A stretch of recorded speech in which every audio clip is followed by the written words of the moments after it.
Exodus chapter 20 verse 4. Uze ungazenzeli umfanekiso oqingqiweyo nokuba ngowayiphi into emilise ezulwini phezulu nasemhlabeni phansi nasemanzini aphansi komhlaba. Kwasekwalisikela.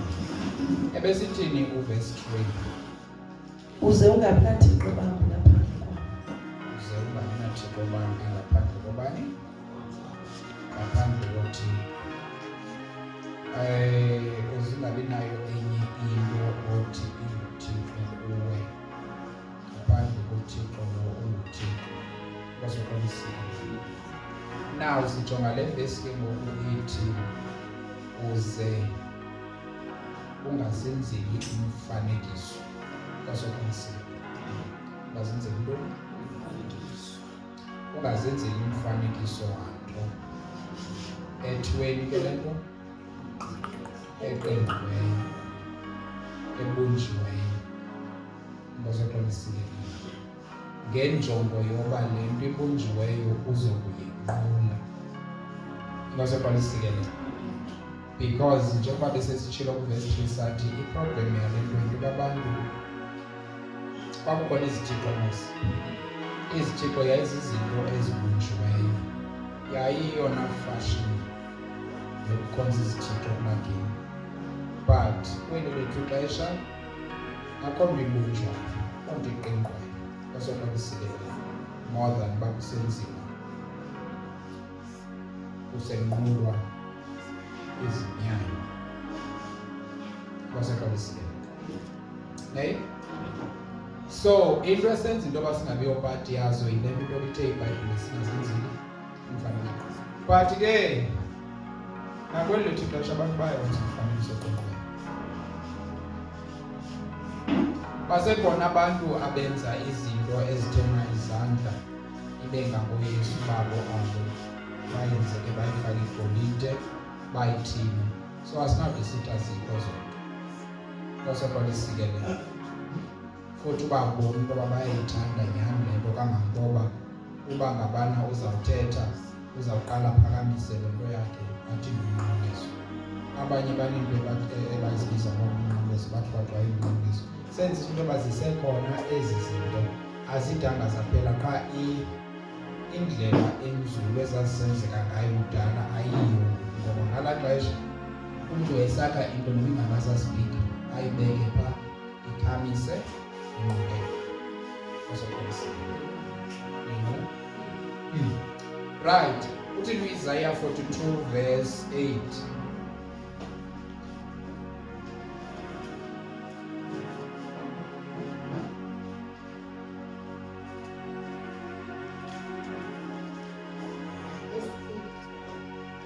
Isaiah 42 verse 8. NdinguYehova, lilo elo igama lam, andiluniki omnye uzuko lwam.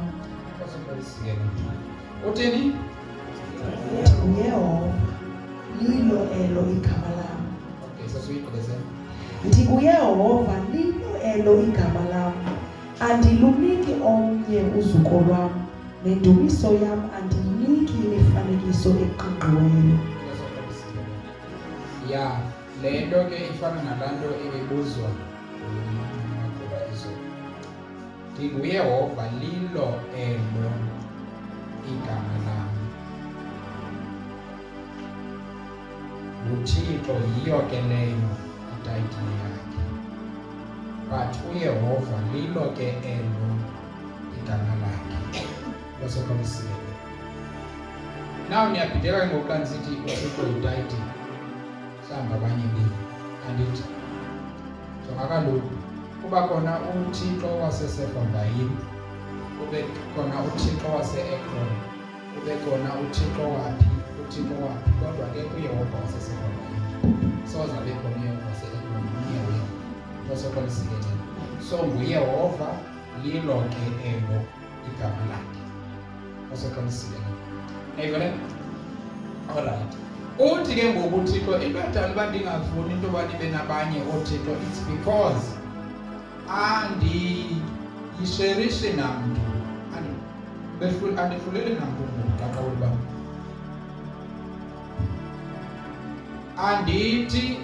andikwazi ukuba ubuqaqawuli bam ngelinye ixesha ubona ingathi uncedwe yinto ethile kodwa uncedwe ndini. Nivele? Le nto ihamba indimendeke le ndawo ayithethayo apha kweIsaya Thixo. Because ukuba ngabana kukhona into ofuna uncedwa nguThixo kuye kodwa unayo nenye into ekuncedisayo kule nto usithi uThixo makakuncede kuyo, uThixo akazusherisha iglori yakhe nale into leyo. Basoqalisile.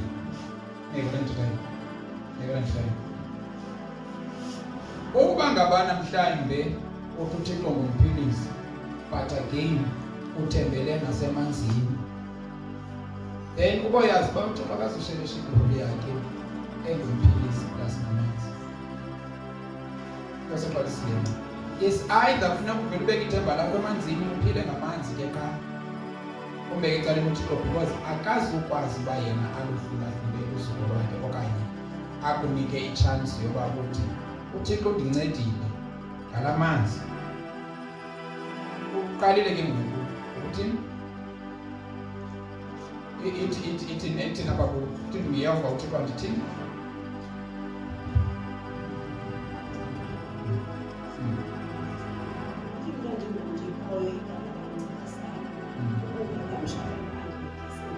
Ubungangamshe bam andinikisi ngalo. Yes, nodumo lwam aluzuzwa imifanekiso enqobayo. So uThixo uba uzawuzukisa yena ngaloo nto ifumeneyo uzawuzukisa yena. Uba ubungumntu ofuna noba ilayisensi lenza umzekelo and then kuthiwe hayi endaweni ethile iyafumaneka ngendlela ethile uyanyola utsho uyifumane, ubuqonda ukuyifuna nyhani ukanye ukuthi ufuna uba uzincedise enkonzweni qho, uThixo akazulisherisha udumo lwakho nokuthenga kwakho ilayisensi. Kwafuneka ungafiki apha ukuthi uThixo umncedile usogqiba sithi xa sifumana uyithengile ilayisensi, because uThixo akalisherishi udumo lwakhe nenye into. Kwasaqalisile. As a result, kuba ngabantu bafika uncome uThixo kodwa usazi uba unobini. Ungazi wena accident noba yintoni ke eprovayo nje uba le nto okanye izamcathiko okanye ilahleke kwaloo license. Neyona njani ubhetele oyaziyo into yoba ndiyifumene le nto ngodlela mnyama, so ke ngoku ndithile ndiyigcine ngale ndlela ndiyifumene ngayo. Ezokwalisile neyona njani. So uThixo ufuna uma yedwa xa senza into yile nto esithi uzongabi nabo ke abanye uThixo.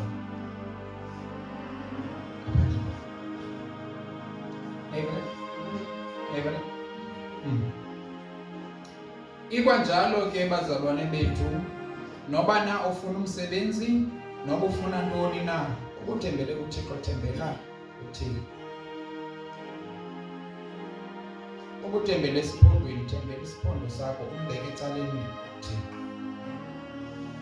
Ubunesitofile tofila, ubeke uThixo ecaleni, because akalu sherish udumo lwakhe.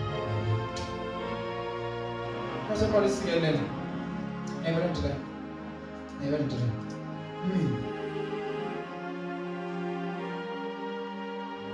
kwasaqalisikelela. Uyazibuza ke wena ke, hayi bu kuke kuthiwe njena kuthiwe uThixo mandisele iipilisi uzawundinceda kwezi pilisi. Let iipilisi ziranishe cost yazo. uThixo xa kufuneka enzile into uzawuyenza yena. Kwasaqalisikelela. But ke I understand into yoba uba ngabana umaze uThixo se ukwe-treatment ethile, ne? uThixo mos ufe ngaphezu kwam. Ubindim mna bendizawuthi andisibasayingenelela ke ngoku ukwenza uba ndizosherisha nale nto, but uThixo uyayazi into yoba lo mntu le nto beyifumene seyelapha ndingakwazi uba ndimncede nangona elapha nje. Yiyo le nto ukuthi noba uthandazela ukungashiyi uba yiye le treatment yakho. It's because uThixo uyakwazi into yokuba awubaleli yena ngoku xa ungene ukule situation. Since ungene kuye umkholelwe yena sekule meko uyakwazi ukukunceda true kule meko kuye. Neka njalo. That is why uthi bangabana umuntu uye wasindiswa begulu ungathi kuye futhi ngiyakhuthaza ungathi xa umuntu akazothi ngoba yikipilisi engikakholwa akafiki kule level yakho. So mgcine kula level aqhubeke neempilisi zakhe kodwa uzakubona ukusebenza kukaThixo ephaya kula level. This time around Thixo kangashelishe uzuko lwakhe neempilisi. We understand siyamazi uThixo akabelani nezinto ngosuku lwakhe, but uThixo uya-understanda kwiimeko ezithile into yoba ndimfumene elapha. Zikhona iimeko uThixo azijongayo, ndicinga uba eli cala liwa kakhulu kweli cala ke ngokule grace. Zikhona iimeko uThixo azijongayo a-intervene kuzo ngendlela ethile, and le nto isenza ke ngoku sibe nemistake thina singabantu sicinga uba fanele uThixo uyakwazi ukuba yenza into ngale ndlela ngenxa yoba sike sayibona yenze kanje kubani. Kanti uthe uThixo ndiyenza kanje, uthe ndiyenza kanje. Funeka uyibambe loo nto leyo. Uba ibhaliwe eBhayibhileni wathi uThixo wam ndiyenza kanje le nto, uthe ndiyenza kanje. Uba ke ngoku uyabuza uba uyenze kanjani kubani kanjeya le ndlela ingafaniyo nale Thixo eBhayibhileni, it's because uThixo nguThixo wobabani. Sikhona isizathu, asikukho into obutshintshela nto bethe wenza yona. Neke le nto Pastor Sikelele. Then kakile Isaiah 44 verse 9.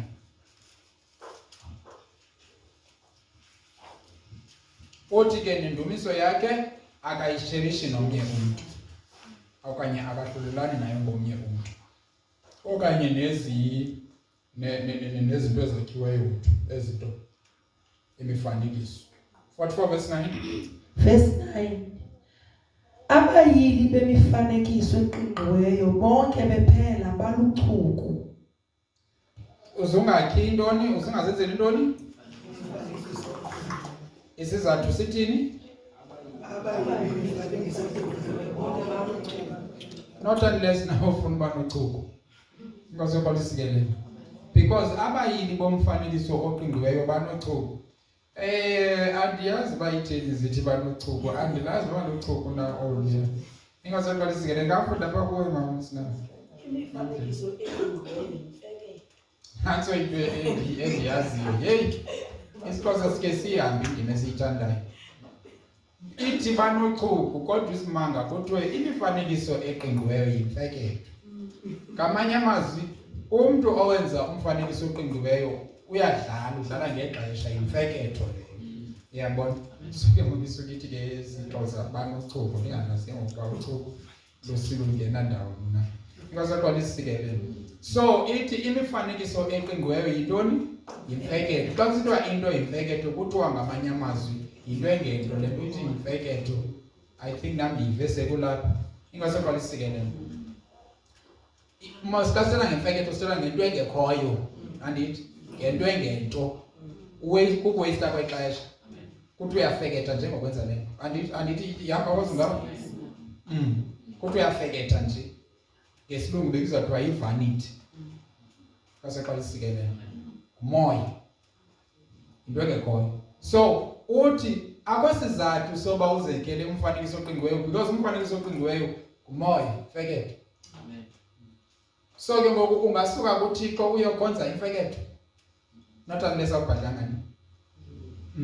Kaqhubeke ke bakhona ayikaphela verse. Neento zabo ezinqwenelekayo azincedi nto. Neento zabo ezitheni? Neento zabo ezikhangeleka zinqweneleka azincedi nto. Inkosi oqala isikelele. Niyayiva le nto? Ithi napha Akantoyanto umuntu oqingqa umfanekiso, nalo mfanekiso azidla ngawo yimfeketho. Akantoyanto umuntu otheni oqinga umfanekiso. Ubuqingile wagqiba uyayikhonza ke ngoku lento yakhe, naloo nto yakhe ke ngoku azidla ngayo intoni? Imfeketho. Neighbor, Nayibele? abo bayithelelayo zimfama abaliqondi ihlazo labo. Yeah. Abaqhubekayo ke beyenza le mfeketho. Beyikhonza le mfeketho. Zintoni? Simfama. Abaliqondi ihlazo labo. Mna ke ngoku ndizawuthi njena boldly izinyanya yimfekethu. Wabe ngisitsho kokona abantu madoda elali yokuthi bakuvo kulesoqolisile. Izinyanya intoni? Yimfeketho.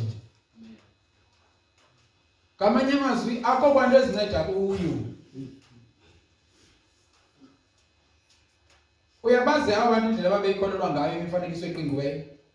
Babeshoyo into babanothixo noba baye ezimfazweni bazakulwa. Ixele lizawungena kubo. Uba bakuphathe esa statue sawo bahamba ngaso phambili bacinga bafana bazawina ngaso. Kunjalo nomuntu onqula izinyanya. iBhayibhile isixelele ukuba abafileyo abanasabelo kwabahleliyo kodwa isimanga bona babatreata as if banesabelo kwabahleliyo. Amasiko yimfeketho. Nyandi?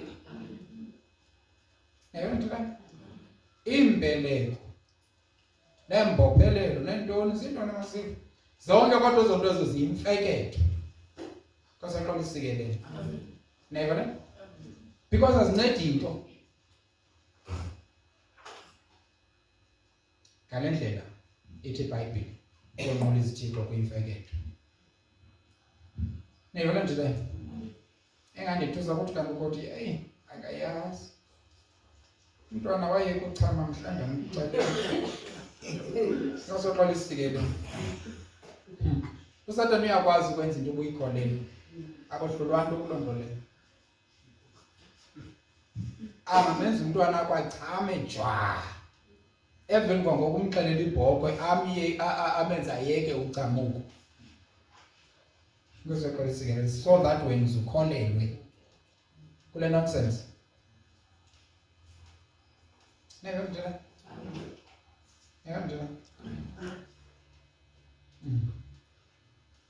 Kwaseqoliseke so imfeketho so akho sizathu soba ke ngoku uzakhele umfanekiso oqingiweyo sewuyazi intoba lento iyonke njena imfeketho.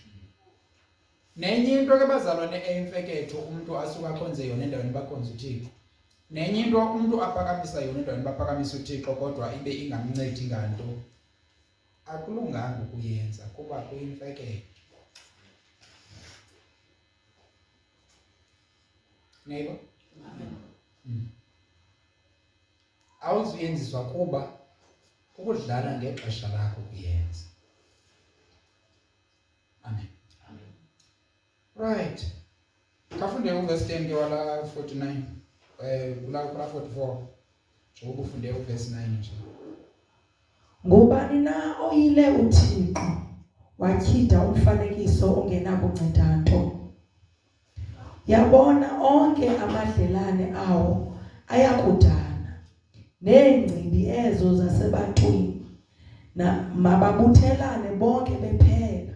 Beme bakwatye badane kunye. Ngosoqala isikelele. Uba ukhona owenzileyo uzakudana just because imfeketho. Ne? Right. So ke ngoku xa isithi iBhayibhile sisibukela umfanekiso ungazenzeli azo zinto ithi ngamanye amazwi akho sidingo soba uyenze lento. Number 1 kungoba uThixo akalabeli mifanekiso eqingileyo izuko lwakhe ne.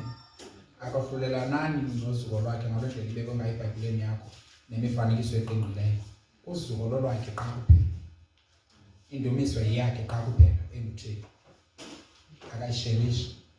Then another thing yile yoba yonke into engayiko kukhonza Thixo kodwa epretender as if ukhonzwa uThixo iyimfeketho. Animvanga kahle ne? Yonke into engayiko kukhonza Thixo kodwa ezenza ngathi xa kusenziwa yona kukhonza uThixo iyimfeketho. Indivile ke ngoku? Yonke into etheni engayiko kukhonza Thixo kodwa xa usenza yona imile sengathi kukhonza uThixo iyimfekelo. Nyandi? That is why kufuneka sifumane indlela eoriginal yokukhonza uThixo. Siyazi into yoba xa sikhonza uThixo ngale ndlela ukukhonza uThixo ke oku. Because into efana nokukhonza uThixo iyimfekelo. Imifanekiso eqingqileyo awukhonza uThixo but ukhangeleka ingathi ukhonza uThixo. Nayibona nje? Ifana nokusindiswa ayingakho ukusindiswa kwamanyani. Ukusindiswa ukusindiswa xa uphakathi kwabantu abasindisiweyo.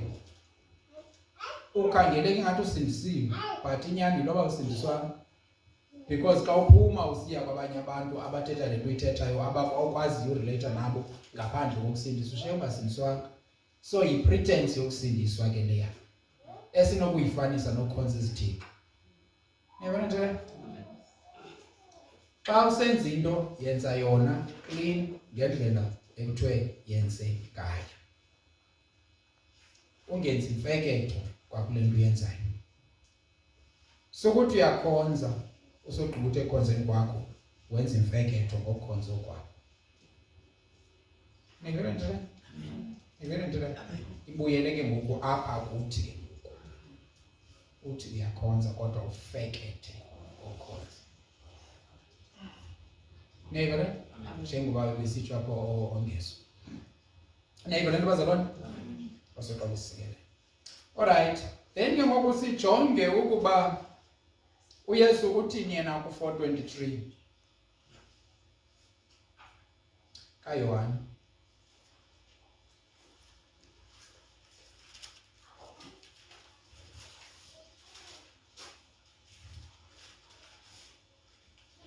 Verse 23. Kodwa kuza ilixa nangoku selikho xa abanquli abayinyaniso baya kumnqula ubawo ngomoya nangenyaniso kuba ubawo ufuna abanjalo ukumnqula. Ngasoqala isikelele. Wathi uYesu ngela xesha kuzilixa andithi nangoku selinini selikhona apho abantu bangazufeketha xa besenqula uThixo kodwa baza kumenqula ngomoya nangenyaniso kuba uThixo naba abantu ajonge kubo ngabantu ababantheni abamenqula ngomoya nangenyaniso. Ngabantu abavulileyo ukuba baza kumenqula uThixo ngako konke abakukho. Kosoqala isikelele. Niyabona nje leyo? And banyanisekile kule nto bayenzayo. Niyabona? So uthi ke ngoku ilixa likhona lingoku lobu uThixo simenqule kanjani singafekethi. Immediately ungena enkonzweni kube kumoya wokwenqula. Ungakhuthazwa bangena umoya wokwenqula kodwa ube kumoya wokwenqula. Emveni kwako kumenqule uThixo ukumoya. Umnqule ngomoya nangenyaniso. Awukwazi ke ukwenza nayiphi into uthi kumoya lingekho ilizwi. Kasoqala sikelele. Niyabona? Niyabona? Uthi uhlabelele ukubani? Ukumoya. Futhi uhlabelela ngenyaniso. Yephi inyaniso? Into esuke enhlizweni yakho, amazantsi enhlizweni yakho. Umenqula uThixo kanjani? Uthi uphila impilo yakho ubomi obu general. Ubuphile ukumoya.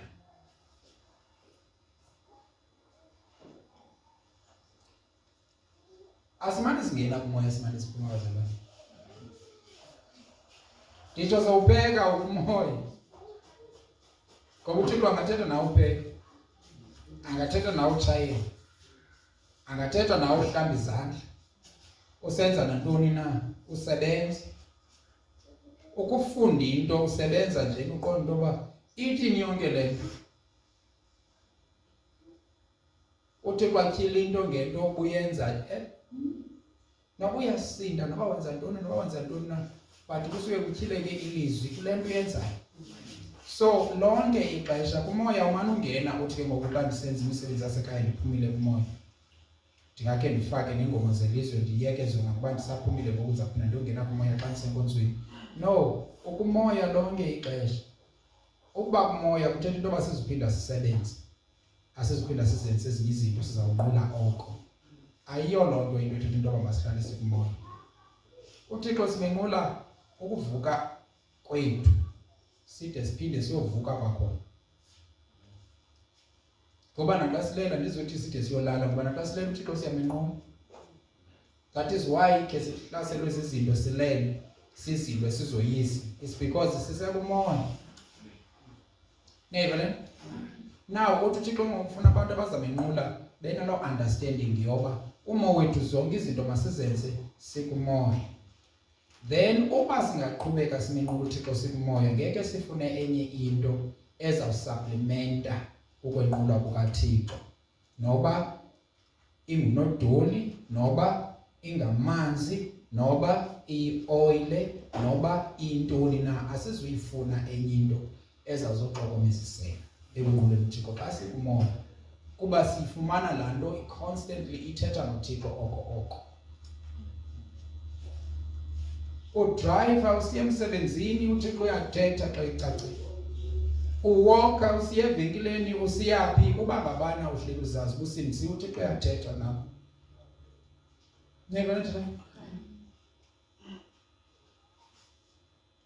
Otherwise ke lo besawuthi izilingo sizehlula xa secaweni xa kuphela, xa senkonzweni xa kuphela. Ayikho njalo ke loo nto ngoba kaloku lonke ixesha uThixo uyaqhubeka uyathetha nathi. Uthi ke ufuna abantu abazamenqula bekumoya, bemenqule ngenyaniso. Niyande? Amen. Ndithi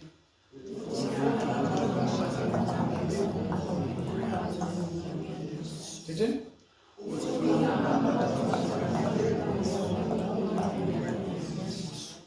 Dithi?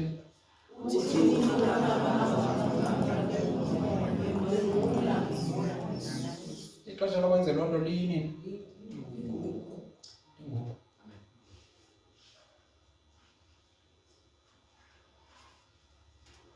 Lalisiza ngoku ya lingena apha kule yethu ira linguku.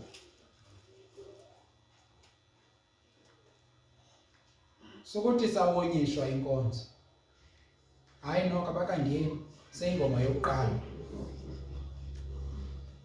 Sathi xa seyiyondelelene wenziwa kukuhamba ngenyama uba uqinile iyondelelana. Inkonzo iyondelelana kuhlatyelelo kokuqala kusenongahlatyelelwanga koko kusuke kuthandazwe seyiyondelelene already. That is why sometimes uvele umuntu masithandazeni bazama ukuthandaza emveni wakuqhutyekwe ushiye kukamisile wena ulinde into yokuba mayithi yondelelane because kudala iyondelelene. Abantu abakwaziyo ungena kumoya bavele bangena kumoya zibekwa baqhubeka bona bathandaza. Kasaqalisile. Then uba ngabana awulazi lo xesha uba lisebenza kanjani na wenziwa kukuphila kwenyama oku. Kasaqalisile. Uba ngabani ulinda ingoma hayi noko oko wena sakubona ungena kwingoma yesithathu xa usize konzweni awuyifuni ungena kwingoma yokuqala because yokuqala usawonyishwa izitulo ngokwakho wenziwa kukuphila kwenyama oku. Nanso yona ngxaki yakho. Kasaqalisile. Nevele ndile. Ukuqala kwenkonzo kuyafana nobaphakathi kuyafana nokuphela kwayo because la Thixo ebenguye ngobeniqala nguye nangoku liphelayo sisekugqibeleni. Akamane jika eba mkhulu kuyo nisenqula aye efufumana. Asinathixo njalo. Uba ebenjalo ebeyaka sisitatyu. Ebeyaka sizithixo. Izithixo mosifuna ziperform ezonothi uThixo akaperform. Mkhulu siqala ukuthi siyabulela baba. Abe mkhulu xa sisithi amen ekugqibeleni. Unjani uThixo wethu? Nevele njalo bazalwane. So kumane enyameni. Because le nto idala into yoba umuntu amane ebane zizathu ezithile zongenza into right ngexesha le-right inyama. Kasaqalisike le. Andiqhubeke ke nitye. Kasaqalisike le. Khafune no-24. Verse 24. uThixo ungumoya. Abo ke bamnqulayo bamelwe kukumnqula ngomoya nangenyaniso. Basaqalisile. Awuzuthi uzimenqule uThixo ubone into ethanjeke into ebambekayo umenqule ke ngoku. Uzawuvumelana nami uba le vesi mhlawumbi uyafuna uba ingena phi yona. Bethe masingenze umfanekiso oqingqiweyo. isicacisela kakuhle into yoba indoda liba singade senze umfanekiso wengqondo ukuze sibuthixo into yoba uThixo ungumoya. So abamenqolayo kufuneka bemenqule ngomoya nangenyaniso. Ubufuna udibana noThixo sukwenza sufuna ukwenqula into ebonwayo. Amen. Ngasakwalisikele. Immediately ufuna ukwenqula into ebonwayo, awufuni ukwenqula lo uThixo osinqulayo. Yena lo simenqulayo ungumoya. Menqula ugqibe kumoya, umazi umoya. Then yena lo ungabonakaliyo wenza izinto ezibonakalayo ebomini bakho because wena uyabonakala. Nguye owenza into ezibonakalayo yena be engabonakali. Ngasakwalisikele. Hayi mntaka bawo nami ingaske kukho abacingi bafana uba ngabana bendinoke ndibane nami babe ndinoba njengoPetros noYohane ndihambe nayo uYesu yube ndabamzalwa noSirius. Ukho azange uyicinge loo nto? No kwakanjani uba wawunaze nawe uhambe noYesu, uhambe noPetros noYohane kumane umbamba uYesu. Awuqondi usinzo lwakho lwaphucuka. Kunolu lana maziphucuka kunoba bazalwane. Bathi nazalwa bengaziphucuka na kunolu. Umbono uYesu menqula umjongile. Uyazi bandi nami lo Yesu.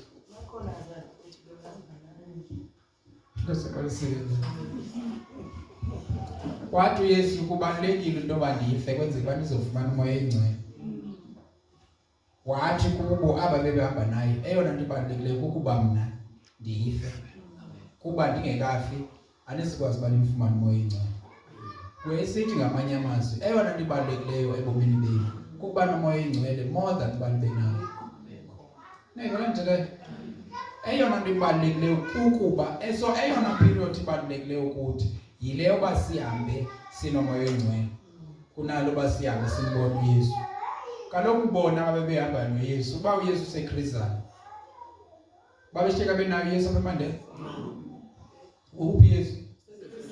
Usekrizana. Kwakunyanzeleka ke ngoku into yoba bazame ukuyofikelela kuYesu ekrizana. Umoya oyingcwele yena uyakwazi ukuhamba ekrizana esishiya. Ukhona indawo zonke. So wathi uYesu eyona nto ibalulekileyo kukuba mna ndinyuke kwenze uba nina nizofumana umoya oyingcwele. So it means thina ke ngoku sifumene into ebhetele kunale yangala xesha. Usekwalisikele. Nayibona? Usekwalisikele. So ithi ke ze ningabe nathi kobambele sifunda ku Exodus 20 verse 4 subini. Apho ithi ningazakhela imifanekiso eqingiweyo. But ke ngoku sesingena phaa uba uYesu yena uthini ukuyicacisa le ndaba. So uYesu uyicacisa ngoYohane 4:23 apho athi khona uThixo ufuna bamenqula ngomoya nangenyaniso. Ixesha lobanqula kanjalo lingoku. So abamenqula ngomoya nangenyaniso bazofuna into ezibambekayo. That is why abamenqula ngomoya nangenyaniso bengazi ukuthi uze bamnqulele uThixo babe babona into uThixo abanike yona. Avuthe umuntu avuthe kakhulu nimfuna. Uthe namhlanje utha kangaka. Check and sit down. Ndachola 50 rand. Yo, uThixo yasebenza. Ne 50 rand ngo. Okanye 200 rand make ndiyenze lemisanyana. Vele njena andayazi manje bagqitha bonke abantu kuyo. Bafika mina ndavela kwakhona ukuthi manijonge phansi. Yo yi200. Ndayithatha. Uyasebenza uThixo. Ngoku umuntu umbone phakamisa izandla enkonzweni. Xa iphelele 200 rand uzawuphakamisa ngoba izawuphela ungaphelanga nemini okanye ungaphelanga neveki. Owaphakamisa nje. So uThixo asimenquli ngezinto esizibonileyo. Simenqula kuba enguThixo. Kwasekwalisikele. Mdala ndizama lento yale bond uba ndithi ndifumane le ndifumene finally ndiyambonga uThixo. Oh my goodness. uThixo asimenquli kuba esinike indlu. Simenqula kube nguThixo. Ndala ndiqonda uba nami ndiyayifuna imoto futhi ndifuna ezi moto zicwanyileyo. ndithe ndayifumana ekugqibeleni uThixo nguThixo uyayiva imithandazo ungambulela uThixo uyiva imithandazo yakho yedwa but ungamenquli kuba ufumene imoto iyawuveliwe kule vekzayo uyawubimba into edlulayo imoto sifunde sibingelwe nguwe kanti uThixo umenqula ngenxa into yokuba enguThixo ikhona imoto itshayisile iwile yenze ntoni uzawushiyeka unguwe qha nabantu abakujongileyo bathi nqa into yokuba utheni ngathi akavakalelwa nje lo muntu is it because uneemeans ezininzi zophinda athenge enye imoto no uThixo ungamenquli kuba unemoto ungamenquli kuba unezinto ubenqula kube nguThixo qha simple ubuzazi bazonke ezinye izinto ezisiyedlula zona Nosekwalisikelele. So ke ngoba sibina stress xa ungenzekanga ngendlela besicima fana kwakwenzeka ngayo ebomini bethu. Uyayithanda masinto nayo. Awuthandi xa nabani konakaleyo. Yo, nje ndafumana lokho yamaphupha am. Hayi yabona le noba ndiyinxibile futhi nobanza yinxiba ngeChristmas. Usodothi ishwabene. Ushwabana kwayo ukuthi mawuyelule ngeayini idli ayini icheese. Uyangakhaleli nokuya enkonzweni. Ngoba kaloku ingxaki yakho ubujonge izinto ezibonakalayo.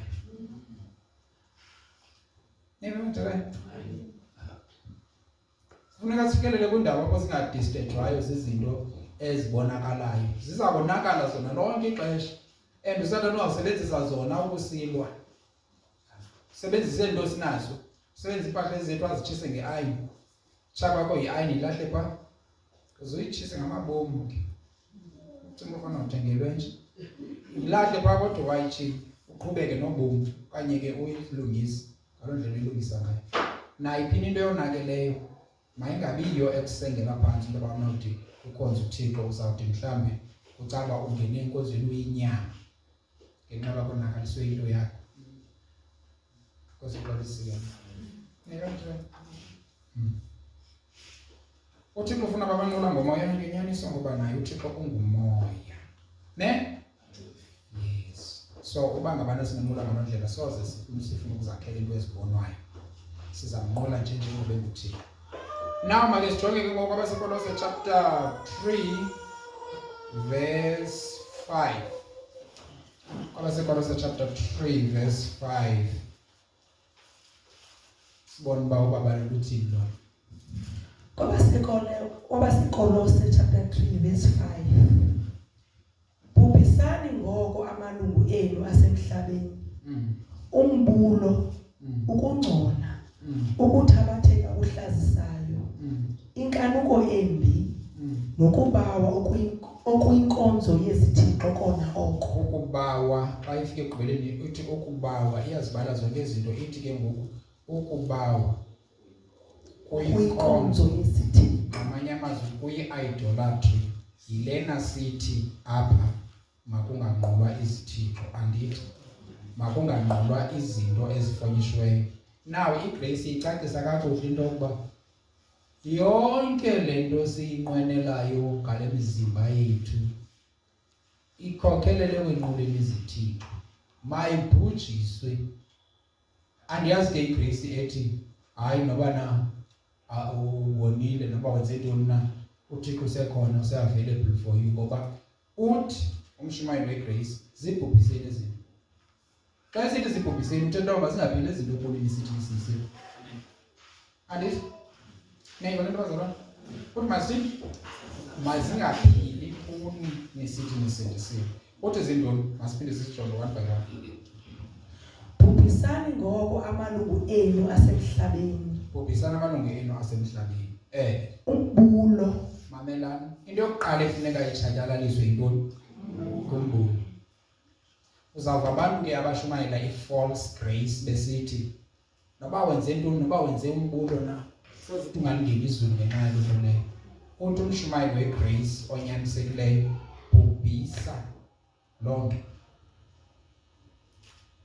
Umbulo. Nevele nantoni? Ukungcola.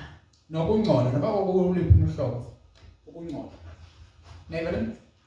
Into ukungcola noba kukololuphi na uhlobo ukungcola nako kukwane promiscuity phakathi laa nto ithi mhlawumbi neliso elingcolileyo eliqajonga abantu bajonge ngendlela engcolileyo ubacingele ngaphaya kuba bengabo bona bengabantu uyayibona loo nto leyo so ikukungcola loo nto leyo ungcolile nje wena apha entliziyweni ngeyiva loo nto so bhubhisa ukungcola igrace ithi uthini mos igrace isifundisa ukuchasa isono niyeqaphela ngoku kufundisa kwethu ukuchasa isono isono yintoni mamelani ndimxelele isono ngokukaYohane ndiyaqonda ngokukaYakobi ukuba ukuthi into yaziwa fanele uyenze ungayenzi ngokukaYohane kukuthini yintoni isono konke ukuchasa umthetho utsho Yohane kusisono ngiyaqaphela loo nto leyo umthetho ngophi kulo ulapha lilizwi likaThixo Yesu ngulona ulapha kwi-Exodus usuka apha kwi-Exodus 20 sithetha ngomthetho uthi uYohane konke ukuchaza le nto kuyintoni kusisono kusiso isono naka nayiverse etshoyo kosoqalisikelela so ke ngoku yiyo ke ngokumshumayeli ngobabalo lwamanyani esithi yena zibhubhiseni ezi zinto ukungcola nantoni ukuthabatheka okuhlazisayo ukuthabatheka okuhlazisayo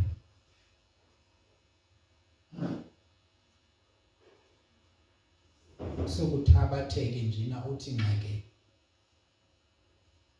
sezinto abantu baphethe beyongena emitshatweni ngendlela erongo dibene nomuntu wathabatheka thabatheka ngeyona ndlela noba unobumbuza into uyavela phendula ngalamntu kuba ngumbuzo qoqele igama lalomuntu athabatheke kuye uyathi umbuza nje uba kango kumbone ubani kango kumbone ongeziwe athi usiqweqele ngigqibele ukuthabathekile nje into ephumayo emlonyeni yakho kuphuma le nto athabatheke yiyo nayibona ndithele nayibona uthabatheke okuhlazisayo the next thing uzambona koko kuthabatheka kuhlazisayo esenza imikhuba towards lo muntu athabatheke kuye kwenze kuba lo muntu azabe attracted apha kuye iyahlazisa noko loo nto leyo niyabona nje ilihlazo loo nto leyo ilihlazo kakhulu ke kulo mntu uyenza kuye xa ekubona into wenza ntona bethu utheni ezawuphambana nje ewe loso sizungulezana okanye loo nto loncelikithi utheni niyakabela le uhlazeka ngophi nguwe mthabatheki uhlazekile hlamba kanawo nomdla nakuwo sikhweqe uhlazeke wena asibaphoqa nyani ngosoqalisikelela niyabona nje so usabhubhisa ukuthabatheka okuhlazisayo qhubeka inkanuko embi isahamba kwanayo yonke le nto nantoni nokubawa okuyinkonzo yezithixo kona oko nokubawa bawela zonke izinto ingasayibawela lokho yho ngathi ngandifitish yenza le jacket awunakwazi ungena evenkileni nale nto nesisihloko ngoba zawubawela yonke into kwasoqalisikelela awubawela yonke into epawuthi uphuma ubuqondo uba uzilelwa yintloko bayole asabayole bawa into ayibonayo yazi lona ufuna sibe ngabazalwana bonelisekayo mani nayibona nje amen nayibona nje yona izaphatha zami zakudala mina ezina 10 years ezina 20 years ngokutheni mncinci kwezami mncinci kakhulu u10 zezi zikhangeleka zisentsha ngoku ezithi uzibone na uba hayi noko kudala sikhona kodwa into abe Sisandonela ndisazile. Niyaqaphela?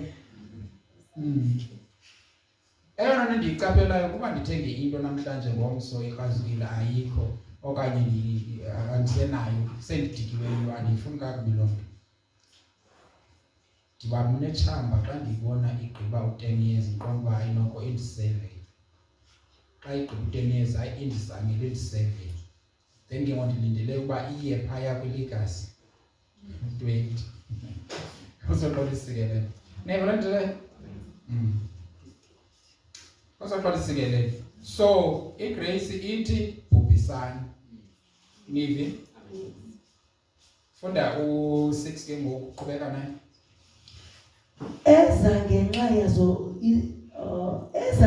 yezo zinto ingqondo kaThixo. So ingqondo kaThixo iza ngenxa kokuthabatheka kuhlazisayo, ngenxa yokukhonza, ngenxa yaloo ngokukubawa ukukhonza izithixo, ngenxa yazo zonke ezinto kuthiwa zibhubhise ziyeke. Ingqondo kaThixo iza ngazo. Uyayiva igrace nayo iyasixelela into yoba ingqondo kaThixo iyeza ebantwini. Then ke ngoku le grace ithi hayi uThixo akanawuphinda akupanisha, akanangqondo kuwo. Ingqondo yakho ayikhophela kuYesu. Ithini nayo? Because uPaulos yena uthi ezi zinto ziyakwazi ukuyibiza ingqondo kaThixo. Niyayiva ne?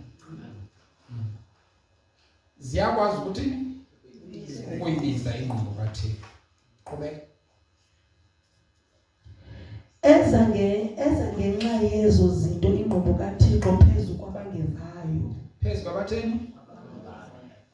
Bayayalela uba yiyekeni le nto abayiyeki bona. Baphethe besithi abashumayeli kubo, hayi awuzuthi ungangeni ezulwini ngenxa yoba uqhubeka nale nto. Uba uyakholwa qha yenza sure uba ukholo lona awuliyeki. Ibe isithi yona iBhayibhile ingqondo kaThixo iza kwabangevayo, izawuza kubo ngenxa yezi zinto. Uba xa kuthiwa yiyeke into awuyiyeki, then ubiza ke ngoku ingqondo kaThixo phezu kwakho. Nayiva? Enanifudula nihamba phakathi kwazo nani, okuya nibe nisidla ubomi nikuzo.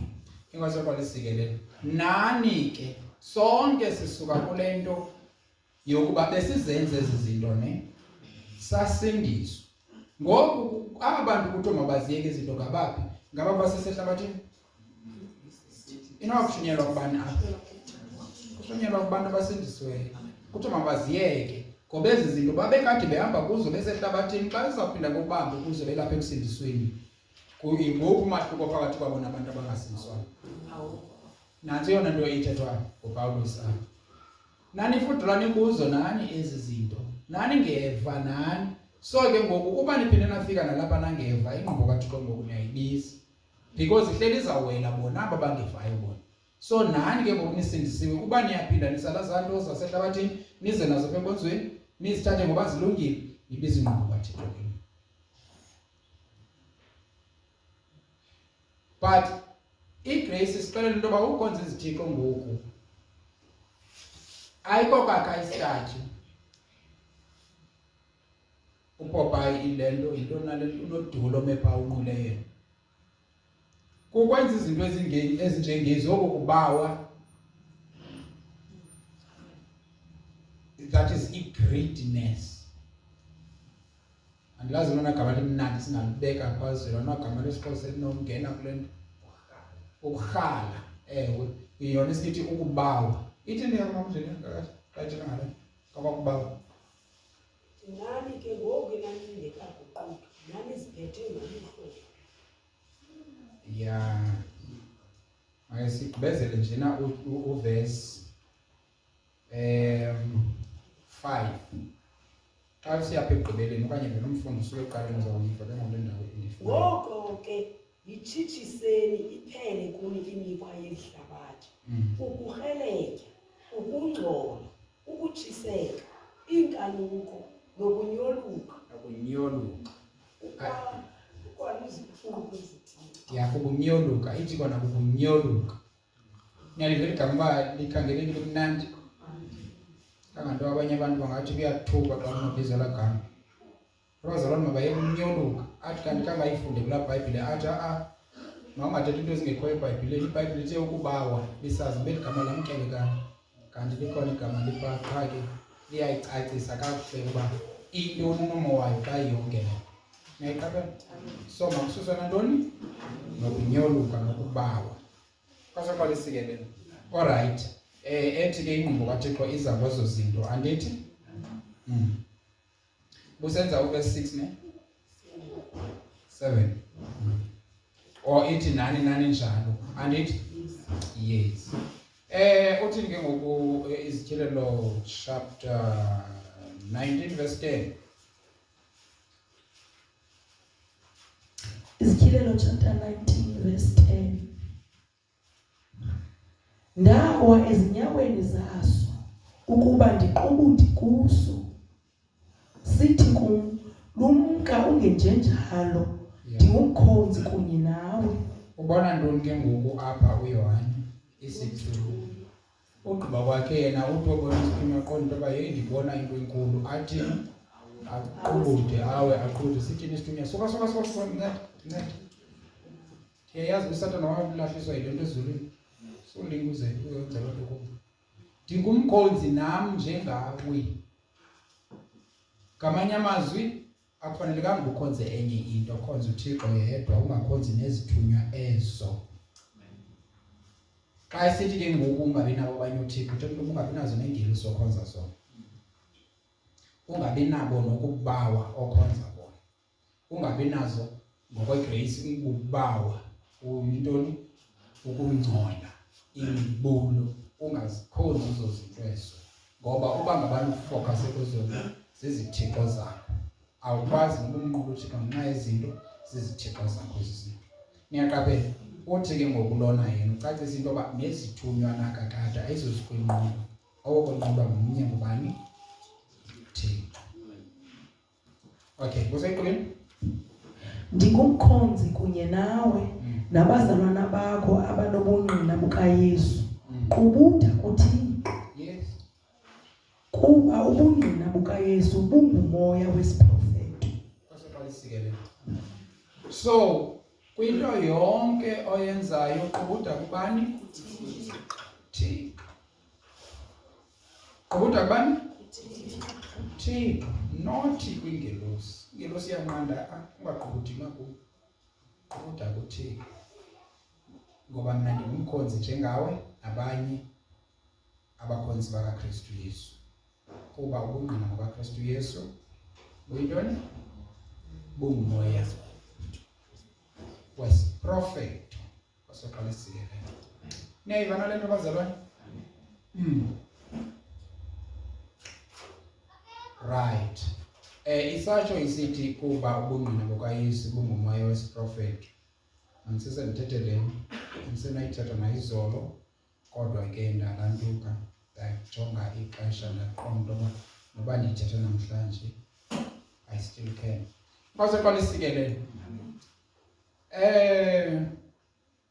Uyabona kwinto ezidibene nesiprofeto, as much as kufuneka ndifuna njena uthetha generally indlela emasizitrithe ngayo iziprofeto, kufuneka sibe serious ngento edibene nesiprofeto. Kwasoqalisikelela. Niyayibona njani? Zibalulekile ezi ziprofeto ikakhulukazi. Yes, zonke isiprofeto sibalulekile, ilizwi likaThixo lisisiprofeto. Nesiprofeto esithethwa ngumntu ngalaa xesha ezinto okuba nokwanele bethetha apha izolo. Kwasoqalisikelela. Ndiyayazi i-reaction eyahamba yenzeka engqondweni, uvele ufuna uleqela into yoba inoba yiyo le nto, yindlela ethethwa ngayo always into nesiprofeto. Yeah, what if ayiyo? Ayo yakho loo ndawo leyo. Kukhona abantu abaphiwe igift yokucekida imimoya. Xa kufuneka uThixo umkhonze ngokuzinikezela, uyakunika le gift yokwazi ukucekida. In fact, xa ngabana kuthetha isiprofeto esingeyongo okanye iprofeto engeyongo, uyayiva noba i-out of order noThixo. Abantu abaprofetayo, Nkosi yam, uThixo abathethisayo ke ngoku into ekufuneka ithethe ngoku, ayibantu bazawuthi yintoni? Ayitraveyile. ba undergoa inhlungu enkulu. Ukuthetha uThixo ekuthethisa lento ekufuneka uyithethile unendlela ovakalelwa ngayo ne-humiliation oyi-undergoayo ngala xesha. Ngiyandiva? Sike ndaqala nonganijongi ngoba andifuni ndibona xa ningandiva. But umntu unalaa nto ayivayo ibuhlungu kuye ngaphakathi. I think usuke uyayazi le nto. Indlela nayo eve ngayo ngexesha kwakufuneka ethethe into ethi umuntu obhudene nale ntshukumo, ubhudene nentshukumo yobomi bakhe bonke. In the same way abantu abanjengoNokwanele, if kufuneka edeliver imessage eyithetha ngoku, kukhona ipain undergoing. That is the reason uThixo avele athi umuntu oye wadelela iziprofeto azithethileyo kube khona isifanekiso kuye. Basoxolisikele. It's because aba bantu uyayazi into yoba into abayithethileyo ize ngepain ingakanani na ebazalwaneni. Now ke ngoku xa uzawuthi etshiwo uphinde wena uyithathe ngento ayisuka light, then ke ngoku ucapisa uThixo uqobo ke, because uThixo uyayi-understand into yoba bathe undergo ipain ethini nokuhumiliateka okuthini, laa nto yoba kufuneka uthobeke uthini, uluze control kuwe wena ucontrol ukuze kuphume le message. Ungasoxolisikelele. So zizinto ke eziya kufuneka sizithathe serious emveni kwangoko sithi uba senze into erongo, uba ubani wenze into erongo. Ndiyathanda ntamehlo indlela wena mfana omncane oyimanage ngayo yonke le nto, kuba ibingu-MC. Ndithanda le nto uyazi into mawuhlabele ingoma ezukileyo usogqiba abazalwana watandaze wayigqile yakho into. And that's exactly le nto ekumele uba wenze ngayo. Omnye udonguko bezawuhlabela ingoma aqabelela wabalika haleluya emveni kwabo ayibube yonke le nto. Kanti kufanele eleke kukhona imessage edeliveweyo, abantu behle bazijonge bazi-assesse ngokwemessage lena uba andibandakanyeki namna kuyo. Emveni kwangoko kuqhutyekwe ke ngoku neservice. Neiva lento bazalwane. I understand ke Nokwanele xa ngabana unegift yokuprofeta le nto ungayenzi nawe. Umuntu uhlale efuna ukwazi into yoba ayiwani uba bayandamkela na, ayiwani uba bayayamkela na le nto, ayiwani uba yamkelekile na. Ayo yakho le. Eyakho into yeyoba uThixo uthetha into uyithethe qha uyazi uba isuka kuThixo uyithethe. Bayamkelile kanga bayamkele, wathi uThixo kuba profeti bakudala wathi mna ndithe qha thetha. Ukwamkeleka nongamkeleki kwayo then ayikho kwakho, uphendula kuThixo. Sometimes ungazuve ingathi isingathi ndiyaliwa. Ingapossible neyoba uthi ugqibothetha isiprofeto